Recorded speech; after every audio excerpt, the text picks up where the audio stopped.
അപ്പോൾ ട്രിപ്പിൾ ബോണ്ടിന് എങ്ങനെ പേര് കൊടുക്കാം? ട്രിപ്പിൾ ബോണ്ട് എന്ന് പറയുമ്പോൾ നമ്മുടെ പേര് ആൽക്കൈൻ എന്നാണ്. അപ്പോൾ ആൽക്കൈൻ എന്ന് പറയുമ്പോൾ സഫിക്സ് ആയിട്ട് നമ്മൾ എന്ത് ചേർക്കണം? വേർഡ് റൂട്ട് കഴിഞ്ഞാൽ YNE എന്ന് ചേർക്കണം. പൊസിഷൻ വരുവാണെങ്കിൽ പൊസിഷനും ചേർക്കണം. 3ന് കൂടുതൽ വരികയാണെങ്കിൽ പൊസിഷൻ ചേർക്കും. അപ്പോൾ ആദ്യത്തെ CH ട്രിപ്പിൾ ബോണ്ട് CH ഇങ്ങനെ വരുവാണെങ്കിൽ ഇതിൻ്റെ പേര് വേർഡ് റൂട്ടിലെ 2 കാർബൺ. സോ എന്ത് വരും? Eth plus suffix YNE triple bond ആയതുകൊണ്ട് YNE ചേർക്കാം. അപ്പം നമുക്ക് എന്ത് പേര് കിട്ടി? ഈഥൈൻ എന്ന് കിട്ടി. ഇനി നെക്സ്റ്റ് ഒരു 4 കാർബൺ വന്നാൽ എങ്ങനെയായിരിക്കും നോക്കാം. അപ്പോൾ 4 കാർബൺ വന്നാൽ എങ്ങനെ പേര് കൊടുക്കും? അപ്പോൾ ഇവിടെ എത്ര കാർബൺ ഉണ്ട്? 1 2 3 4. 4 കാർബൺ വന്നാൽ അതിൻ്റെ word root but. Hyphen position number കൊടുക്കണം. ലെഫ്റ്റിൽ നിന്ന് നമ്മൾ ഡബിൾ ബോണ്ടിന് കൊടുത്ത പോലെ തന്നെ 1 2 3 4 പൊസിഷൻ ചെക്ക് ചെയ്തു.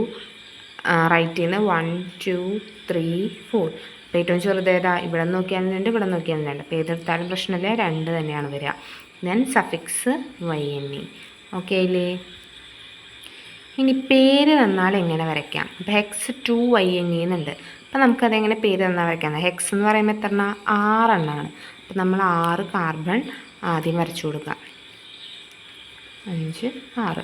അതിൽ രണ്ടാമത്തേമ മാത്രം ട്രിപ്പിൾ ബോണ്ട്, ബാക്കിത്തേമൊക്കെ സിംഗിൾ ബോണ്ട്.